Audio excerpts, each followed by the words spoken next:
Hello, and welcome to this tutorial on what it means to be a critical student. One of the most important distinguishing features of higher education study is the extent to which you're expected to be critical. The following quote from the classic satirical novel Catch-22 in many ways sums up what being critical, indeed what being at university, is all about. The ability to think and act critically is very closely linked to the ability to ask questions, to question your lecturers, to question your fellow students, and last but not least, to question your own ideas, beliefs, and attitudes. Across universities, academics, who rarely agree about anything, are united at least in their firm belief that students should be critical.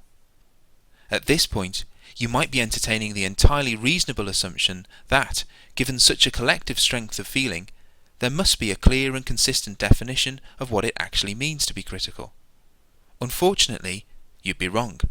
As Barnett has pointed out, critical thinking is a defining concept of the Western university. Almost everyone is in favour of critical thinking, but we have no proper account of it. The remainder of this tutorial aims to provide a clearer explanation of what it does indeed mean to be a critical student.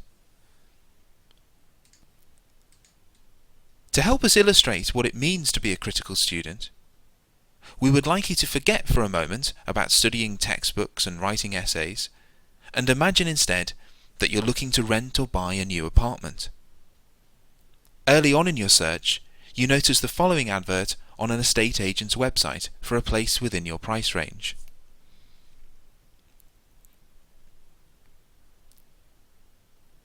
Now, upon reading this, an exceedingly uncritical person might think, perfect, that sounds like just what I'm looking for, I'll take it immediately. Most of us, however, would want to know a great deal more before making such a commitment. We would want to see the apartment for ourselves in order to judge if the advert was valid. We would have numerous questions to ask about the apartment in order to come to a more informed judgment about it. Last but not least, we would want to examine critically other apartments and compare and contrast the alternatives before deciding which was the best one for us. Only once we felt satisfied that our questions had been answered and that we had explored alternatives would we feel confident to decide one way or another. Importantly, even if we eventually concluded that the original apartment was, after all, the one we wanted, and that the advert had been highly accurate and fair, we would still consider the preceding process of close scrutiny, questioning and comparison with alternatives to have been a valuable, indeed vital one. Without having gone through this process, how could we know if our decision was the right one? So, what's all this got to do with being a critical student, and why is finding a new apartment in any way similar to studying for a degree? Well, first of all, we're not suggesting for a second that the people who write the textbooks and journal articles you encounter on your course are in the same sort of business as estate agents. Far from it.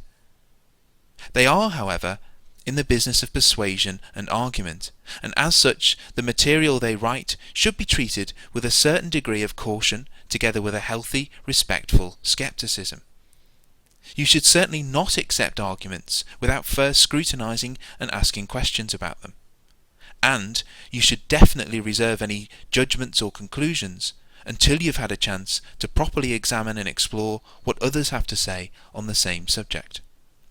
Crucially, all of this is just as important for the arguments you like and agree with as it is for those you're not that keen on or you disagree with. In other words, although the process of studying for a degree and finding an apartment are very different in lots of ways, in both cases a critical stance or attitude is crucial to success.